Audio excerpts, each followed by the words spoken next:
This is Kimberly Quinn, host of the Mindcraft podcast, and I can't tell you how much fun I have had doing this podcast. I started when the world closed over the pandemic in an attempt to spread some positivity out there and give people some strategies to enhance their own well being and reduce anxiety and all of that. Now, 2 years later, we're still going strong and now listened to by 52 countries across the world.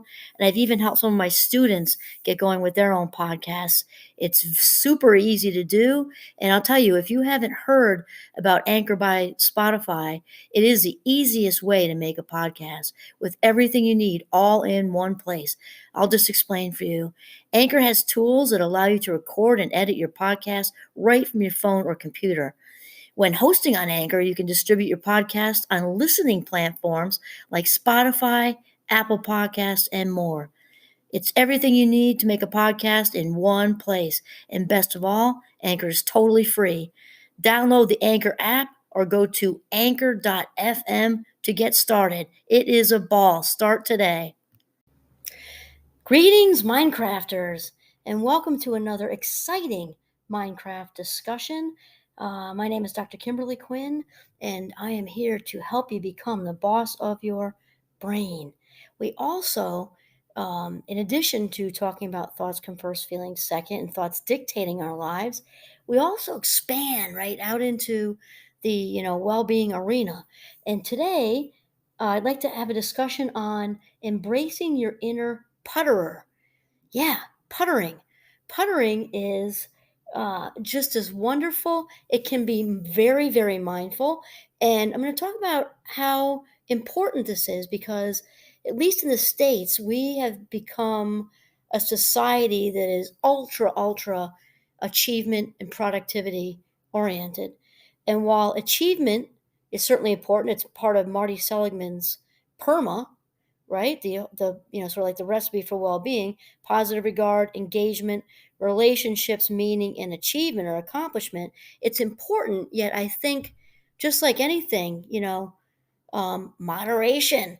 You think, blueberries are good for you too, but too much causes diarrhea, kind of thing, right? So we can become achievement junkies very easily, and productivity junkies, where we're constantly raising the bar on ourselves.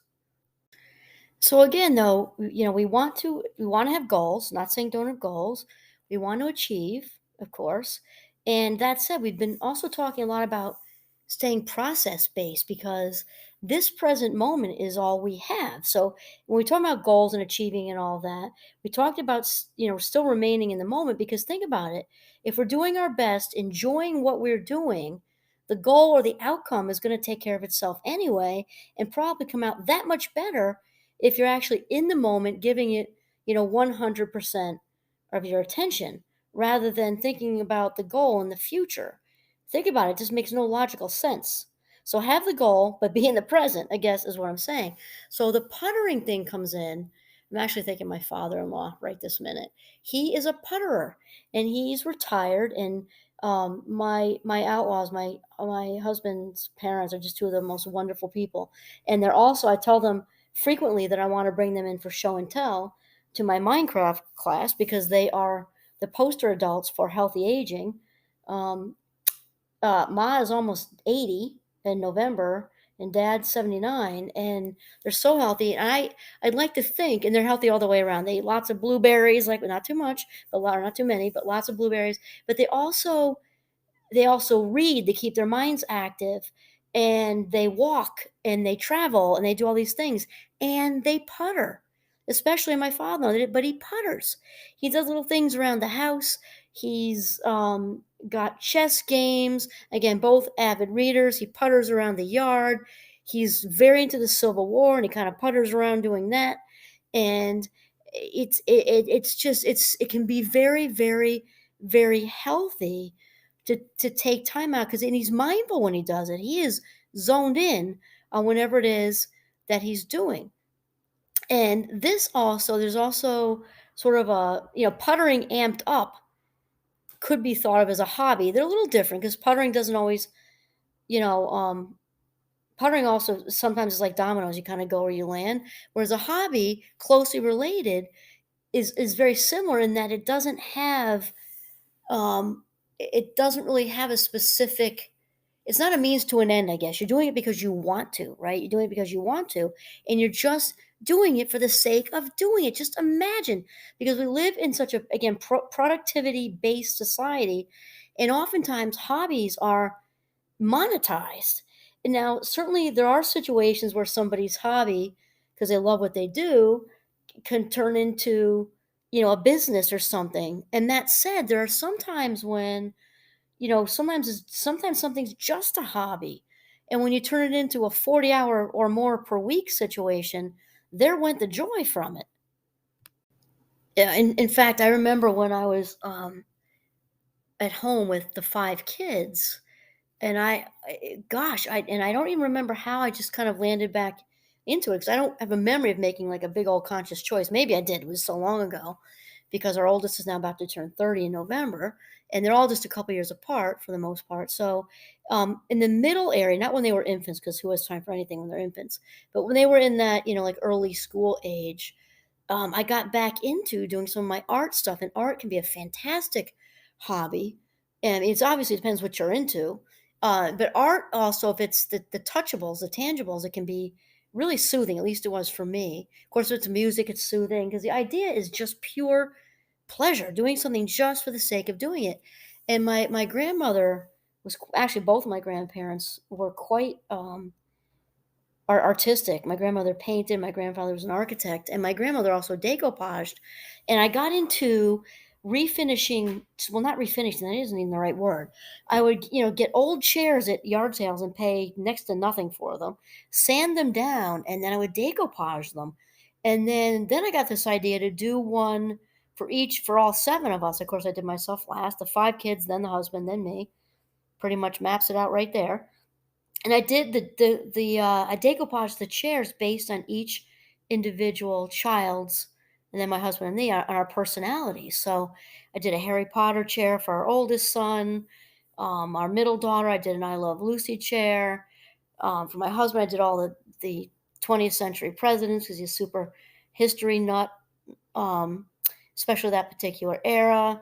Uh, and I did animals for our youngest, and I did Star Wars for our youngest son, and I did all kinds of artsy stuff for our first daughter, who now is into running. I would have changed it for now, but and I did it like kind of 3Ds, because decoupage obviously isn't just painting; it's bumpy.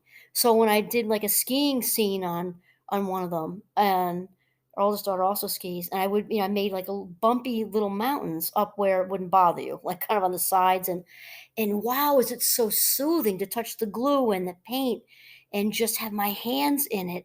And that would be something that, flow, right? That's based on the work of Mihaly Csikszentmihalyi. When you're in the cognitive flow, which comes from puttering and hobbies and leisure, doing something just for the sake of it, when we're in the flow, there's no one else we'd rather be than ourselves in that minute. There's nowhere else we'd rather be than in that moment. And we lose all track of time. And wow, is that the truth? Because on a day where, they were in school or something, in the afternoon, it'd be noon, and then all of a sudden the bus is there. Like, it's so fast. And it felt like it was 5 minutes. And it's just, and because you're just so immersed in it, I got paint all over myself, and glue, and the stuff I used to decoupage all over the place. It was pure pleasure. And the bonuses, or the big benefit, I guess, is that it, it's so rejuvenating. There's no real goal. We're not getting paid for it.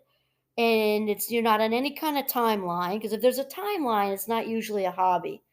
When it's open ended, same thing with the tinkering puttering thing. If somebody's trying to rebuild a car and it takes them, 10 years, they're doing it just because they like working on an old car or something. That was me with decoupaging. And then you would kind of finish with the chair. And I'm like, oh, I'm done. Now what do I do? And I get another one and just start up. So the start stop thing wasn't really even part of it. Talk about being process based. And there's so much pleasure, which is part of happiness too, pleasure in being process based, because and what a great way to be mindful. And if being mindful is hard for you, it can be a really great way to learn to become mindful, because a hobby that you genuinely enjoy and look forward to will swallow that present moment will swallow you up whole while the clock goes flying by.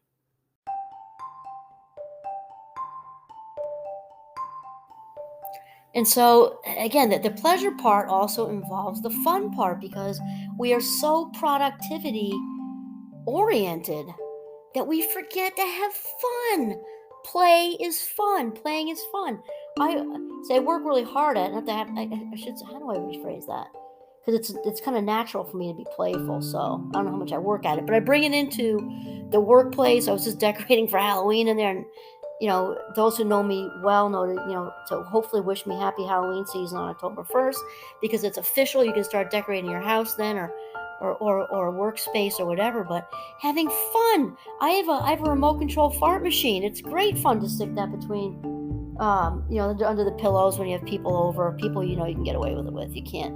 Well, we don't know a lot of stiff people, so actually it's pretty fine. But it's fun, the whole fun thing. And hobbies bring fun and levity. And when we get so sucked into this, got to achieve, goal, new goal, new goal. Remember when we keep pushing that goal thing and keep reaching higher and higher and higher and higher, we're pushing that happiness envelope beyond the cognitive horizon. I'm not saying don't have goals. I am saying stay in the moment on the process. The goals and outcomes will take care of themselves if you're giving it your best. If the bar is set at do your best in the process, the outcome will take care of itself probably better than you would have dreamed of, because your energy is focused on and in the moment. Same thing with the hobby, that decoupage chair, the music piece you're working on, whatever creative endeavor you're doing in your home will come out amazing.